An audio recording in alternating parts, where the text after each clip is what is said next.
喺今集開始之前，希望睇緊呢條片嘅朋友，如果你中意今集嘅內容，希望你訂閱我哋頻道同按個 like 以作對我哋嘅支持。今次就要同大家分享一個新玩具啦，因為早輪終於都有減價啦！呢一個新玩具，因為其實平時都好少見佢有減價嘅，佢係其他產品有減價，呢一嚿嘢就冇減價嘅。如果早輪喺11月份嘅時候，大家有上 Facebook 嘅時候呢，應該鋪天蓋地係咁賣廣告嘅嗰樣嘢，嗰樣係咩呢？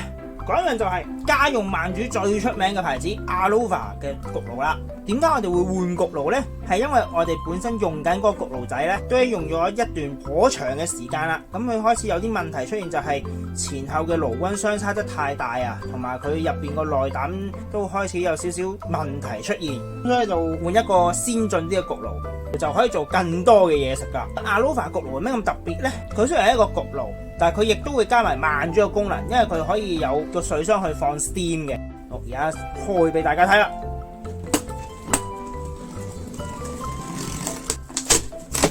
首先頂層嗰度就會有幾嚿嘢嘅，咁先攞咗呢個兩個 rack 先啦，即係兩個烤架，然後說明書，然後一個烤盤，跟住呢個焗爐下邊嗰格水或者格汁用嘅，呢個轉頭我哋裝翻落焗爐嘅要，即係呢一條啱啱就係。呢個係咩呢？一個係水箱蓋嚟嘅，一啲溫度計，因為其實係裝喺焗爐裏邊噶，咁好明顯呢個係俾你插落去焗爐裏邊，吉住啲嘢食嚟燒，即係 sous vide， 跟住 power cork。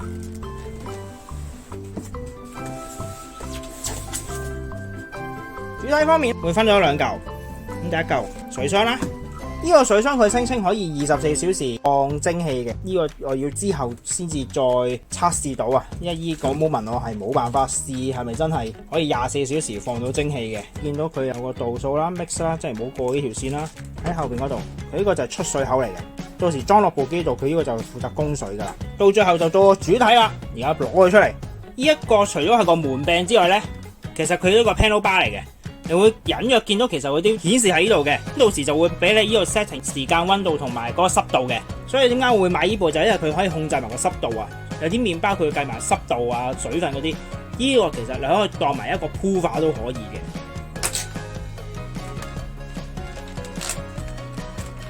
變內籠你會見到頗大嘅，基本上你可以擺到細嘅火雞或者一隻大嘅雞咧都係冇問題嘅。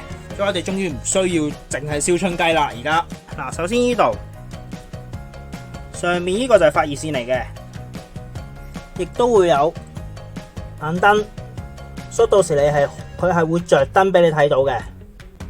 然後後邊呢個就係對流風扇，所以佢可以做到熱對流嘅。到時佢個溫度咧就會比較均勻啊。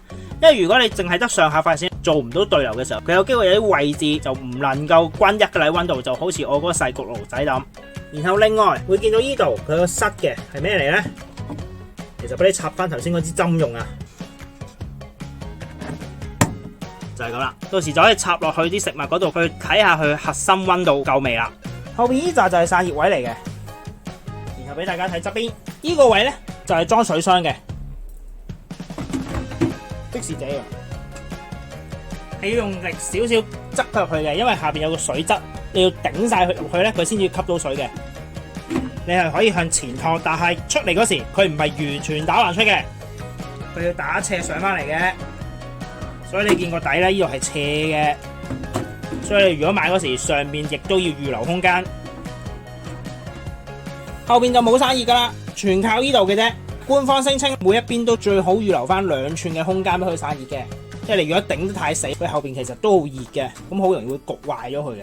佢咗係一條過嘅，就唔會係前後兩契仔咁樣樣，所以其實你放心係比較穩固啊咁樣樣。啱啱講嗰格其實就係裝喺呢個位嘅，你會見到呢度有2個位俾你裝嘢嘅。佢有咩用呢？就係當你打開個焗爐嘅時候，你有機會有汁啊、有水氣嘅，咁佢就會落咗呢個架嗰度，就唔會滴到周圍係啊。咁到時你直接拆呢個架出嚟，洗咗佢，然後第一次開機我哋就蒸下佢啦，因為始終啱啱翻嚟，你唔知佢入邊乾淨定污糟噶嘛，所以可以用高溫蒸汽去到100度蒸一蒸個爐，大概15分鐘至半個鐘頭。加水嘅話，最好係用咩水呢？如果屋企係有 filter 嘅，咁你就可以用 filter water。如果屋企冇嘅，就最好落蒸餾水。點解用蒸餾水呢？因為驚你啲水入邊佢會有雜質啊，到時如果佢鈣化咗咧，就會容易塞住啲喉，咁你冇辦法洗㗎啦，有機會。先加少少水啦。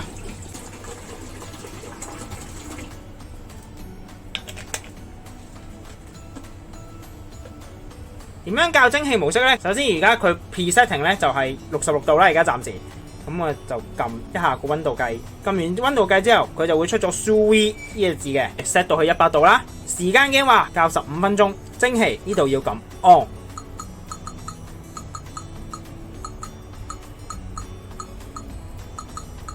放100% 蒸汽出嚟，就係100度加100% 嘅蒸汽，然後15分鐘，佢就有個 play 掣嘅，撳 play，佢就會着咗噶啦。跟住呢度就係現時爐裏邊嘅溫度，佢就27.4度，咁啊15分鐘100% 蒸汽，先等佢蒸一蒸下個爐先。當溫度夠咗之後咧，佢個時間就會開始倒數噶啦。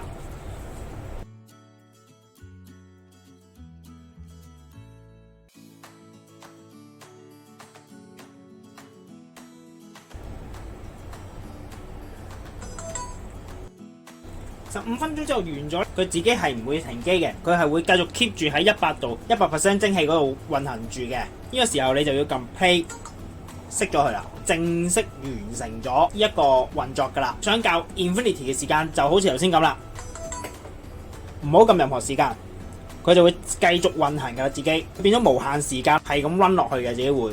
你亦都可以校冇蒸汽。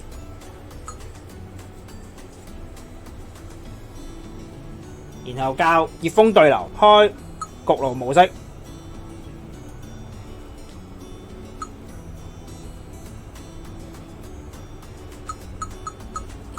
如200度啦，可以放蒸汽又得，唔放蒸汽都得嘅。跟住時間唔好校佢，撳 play， 你就會去200度無限時間噶啦。同樣咧，佢去到溫度之後，佢呢就開始話聽佢哋焗咗幾耐噶啦。咁我哋蒸完個爐啦，而家打翻開俾大家睇，因為有蒸汽，所以要小心。先放一放，千祈唔好一次過開晒，因為會湧出嚟嘅蒸氣。